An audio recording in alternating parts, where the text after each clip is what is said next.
Friends, ఇది మామిడల్లంతో మనము దోశలకు, ఇడ్లీలకు వాటికి అల్లం చట్నీ చేసుకుంటాం కదా, బెల్లం వేసి. అలాగే నేను మామిడల్లంతో చేస్తున్నాను. ఫస్ట్ టైం చేస్తున్నాను. ఎలా ఉంటుందో ఏంటో ప్రయోగం అనుకోండి, చేయడం అయితే చేస్తాను. ఓకేనా? ఇదిగోండి, ఇది 200 గ్రాముల ప్లేట్ ఉంటుంది. మైనస్ చేసుకోవాలి మనం. అంటే దాదాపు 450 గ్రాములు అనుకోండి. 400. ఇది అల్లం, శుభ్రం చేసినటువంటి అల్లం.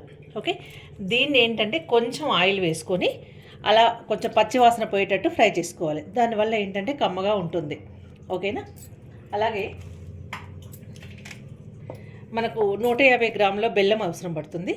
అయితే టేస్ట్ చూసుకుంటూ కొంచెం ఎక్కువ తక్కువలు వేసుకోవచ్చు. అందుకని దీన్ని నేను వెయిట్లో చూపించట్లేదు. ఇది కేజీది బెల్లంది, ఆర్గానిక్ బెల్లం అండి. మన అల్లం కూడా, మామిడి అల్లం కూడా ఆర్గానిక్గా పండించుకుంటున్నాం. సాల్ట్ నేను 200 గ్రాములు తీసుకున్నాను. అంటే కొంచెం కారం 200 గ్రాములు తీసుకుంటున్నాను. కొంచెం ఆపేస్తాను, టేస్ట్ చూస్తూ మళ్ళీ వేసుకోవచ్చు. ఏంటంటే నేను వెయిట్ కోసం చెప్తున్నాను. ఇది కూడా అంతే అండి. ఇది ఒక 200 గ్రాములు తీసుకున్నాను. కళ్ళుప్పు. ఇందులోకి మనకు జీలకర్ర, మెంతుల పొడి అవసరం పడుతుంది. అది ఆల్రెడీ మనకు చేసిందే ఉంది కాబట్టి చేసే టైంలో, అంటే మనం చట్నీ చేసే టైంలో యూజ్ చేస్తాం. ఓకేనా? అలాగే గ్రాముల చింతపండును శుభ్రం చేసి ఉడికించి పెట్టుకున్నాను. ఇది కూడా అంతే ఫ్రెండ్స్. కొంచెం ఒకవేళ మనకి ఇంకా ఫ్రీగా లూజ్గా కావాలనుకుంటే నీళ్లు వేడి చేసి చల్లార్చి అవి యూజ్ చేసుకోవచ్చు. ఓకే, తీసుకుంటున్నాను. ఇందులో కొంచెం ఒక 5 నిమిషాలు అనుకోండి, పచ్చి వాసన పోయేలాగా మనం కొంచెం ఫ్రై చేసుకోవాలి. ఇది వేపుకోవాలి.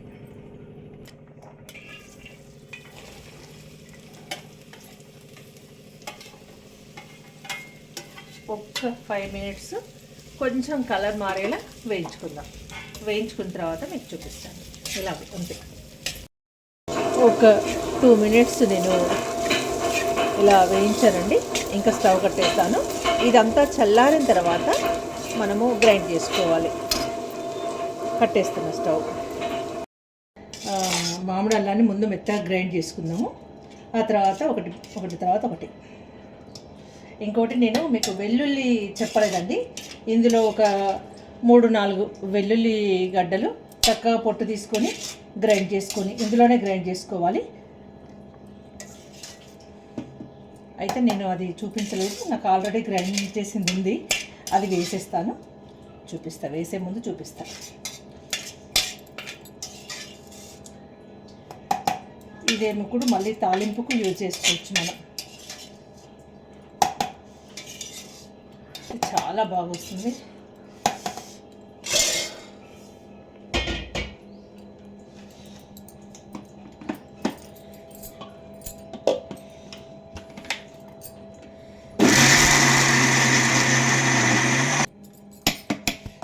ఇందులో కూడా మనం సాల్ట్ అనేది వేసుకుంటే, మొత్తం వేయనండి, చూసుకుంటూ వేసుకుందాము.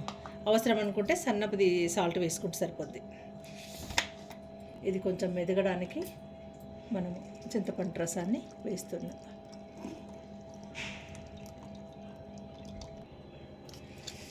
చూడండి, అల్లం కొంచెం చింతపండు రసం వేసి పట్టినా కదా, మెత్తగా అయింది.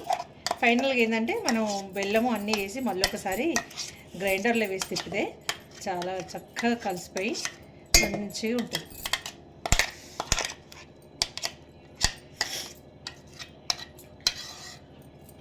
నేను నిన్ననే వెల్లుల్లిపాయలు గ్రైండ్ చేసి పెట్టుకున్నాను.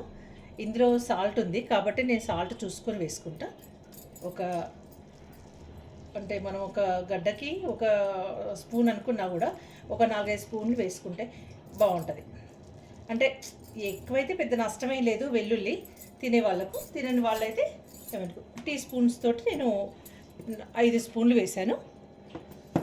చూడండి, ఇప్పుడు ఏం చేసుకుంటే మెత్తగా అవుతుంది. చింతపండు కూడా వేసుకుంటున్నా.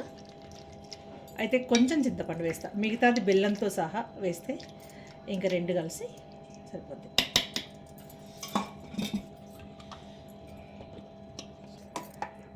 వెల్లుల్లి, చింతపండు 2 కలిపి గ్రైండ్ చేస్తాం. నెక్స్ట్ ఏంటంటే మనము చింతపండు, బెల్లము, కారము వేసి గ్రైండ్ చేద్దాం అనుకుంటే వాటరు చల్లార్చి వేడి చేసి చల్లార్చి గ్రైండ్ చేద్దాం. నాకైతే అనిపిస్తుంది ఇంకా పడతాయని. మొత్తం చింతపండు వేసేస్తున్నా నేను.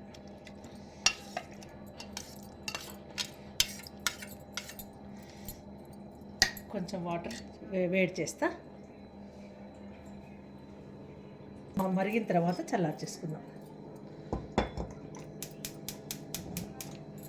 ఇది 400 గ్రాముల బెల్లము చూసుకొని వేసుకుందాం మనం. ఓకేనా? ఆర్గానిక్ బెల్లం అండి. చూడండి వెన్నలాగా ఉంటుంది, ఎలాంటి నలకలు కానీ ఏది ఉండదు. ఓకే,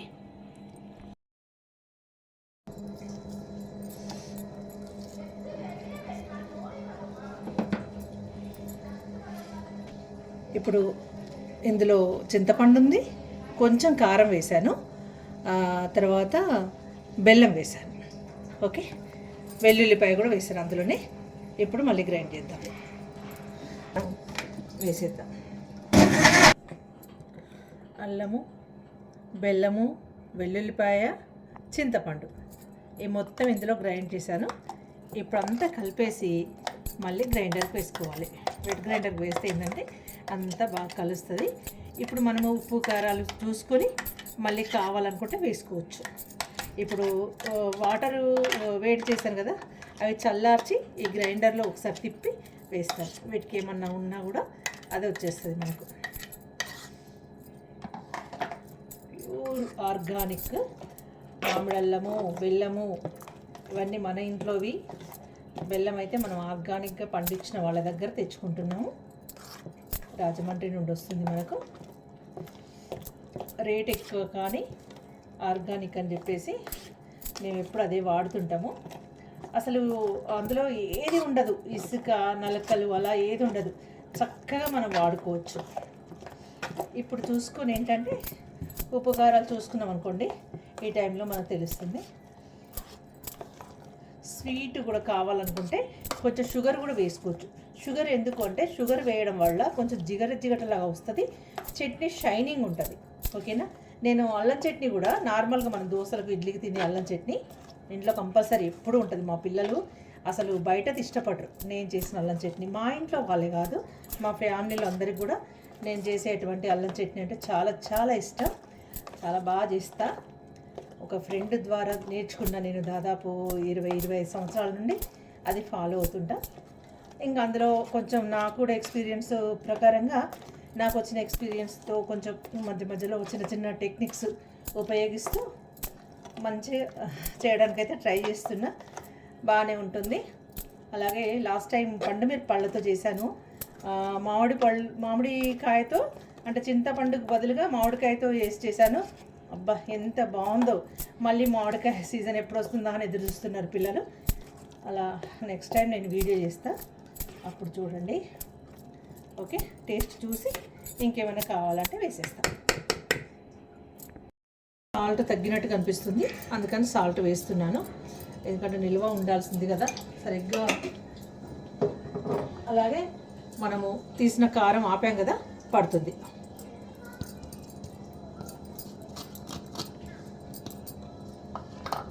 మొత్తం మీద 300 గ్రాముల బెల్లం వేశాను, ఒక 50 గ్రాముల షుగర్ వేశాను. ఇప్పుడు ఇంకా కావాలనుకుంటే వాటరు ఇంకా యాడ్ చేసుకోవచ్చు.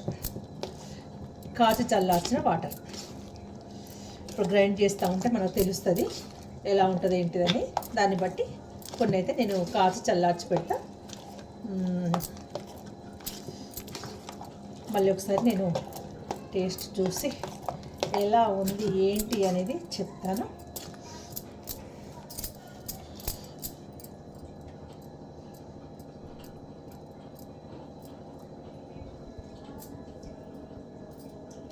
ఇప్పుడు బాగుంది, చాలా బాగుంది.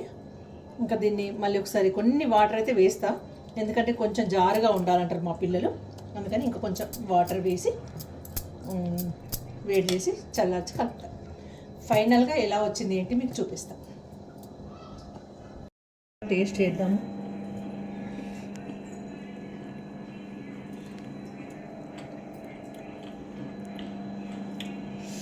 ఉప్పు అయితే కరెక్ట్గా సరిపోయింది. కారం పడుతుంది కొంచెం, కానీ మా సిరి చాలు అంటుంది. టిఫిన్లకే కదా అని. బాగుందండి.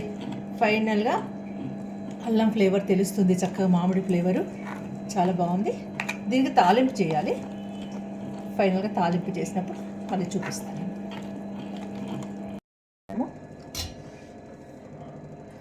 ఇది ఒక 1/4 కేజీ కన్నా కొంచెం ఎక్కువ ఉంటుంది. 300 గ్రాములు అనుకోండి. ఇది హీట్ ఎక్కాక మనం దీంట్లో ఎండుమిరపకాయలు,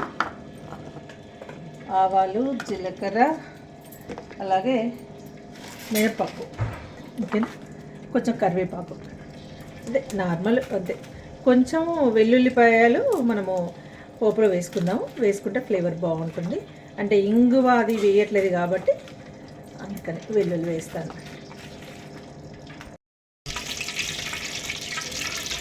ఈ ఆయిల్ హీట్ ఎక్కాక పోపు పెట్టి ఇది చల్లారిన తర్వాత మనము అల్లం నిల్వ పచ్చడి అందులో కలిపేసుకుందాం.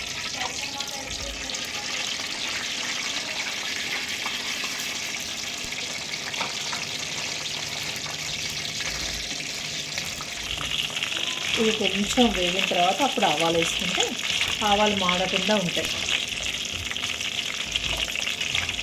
ఆవాలు కొంచెం అయిన తర్వాత జీలకర్ర వేసుకోవాలి.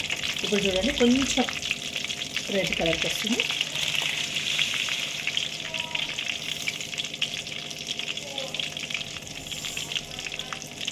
ప్యాకెట్లో కొంచెం ఉంది అనుకున్నా, కానీ గుప్పడి వచ్చినాయి.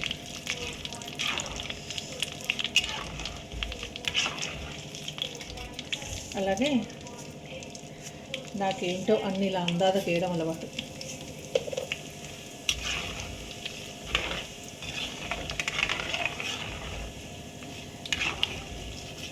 ఇప్పుడు ఏంటంటే ఈ వేడికి మనకు ఎండుమిరపకాయలు ఫ్రై అయితే,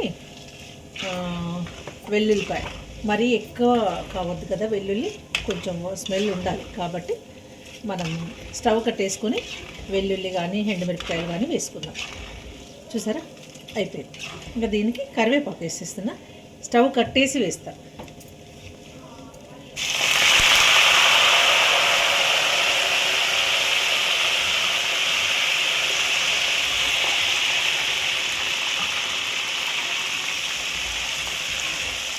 ఇప్పుడే మనం వెల్లుల్లి కూడా కొంచెం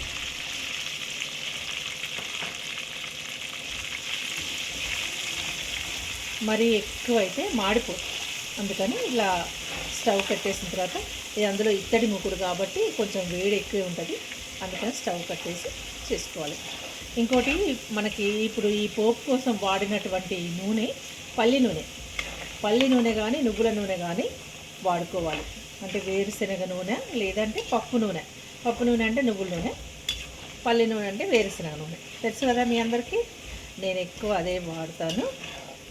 బాగుంటుంది. పచ్చళ్ళకి రిఫైండ్ ఆయిల్ వాడొద్దు, అస్సలు బాగుండదండి. నిల్వ పచ్చళ్ళు అసలే బాగుంటాయి. అందుకని ఇంక ఇది చల్లారేలోపు మనము ఆ పచ్చడిని ఎత్తుకుందాం ఒక గిన్నెలోకి.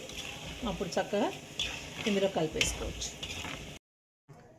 పోపులో మన ఈ పచ్చడి అంతా కలిపేసి మళ్ళీ బాటిల్ ఎత్తేస్తాను నేను. కొంచెం కలపడానికి ఈజీగా ఉంటుంది అనే ఉద్దేశంగా మొత్తం ఇది ముకుట్లో వేసేస్తున్నా.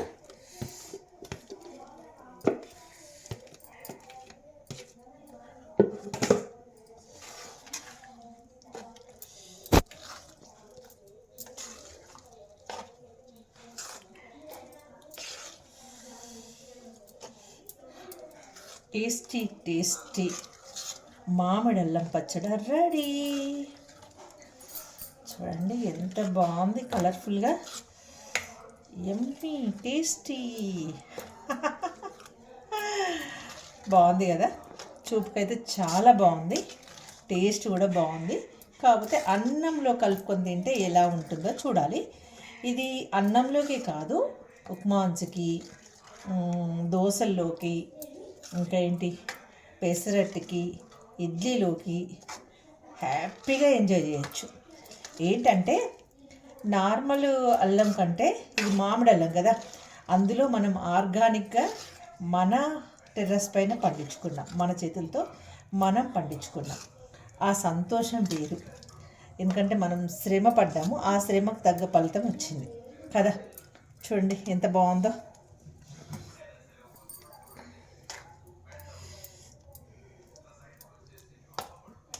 క్రీస్తు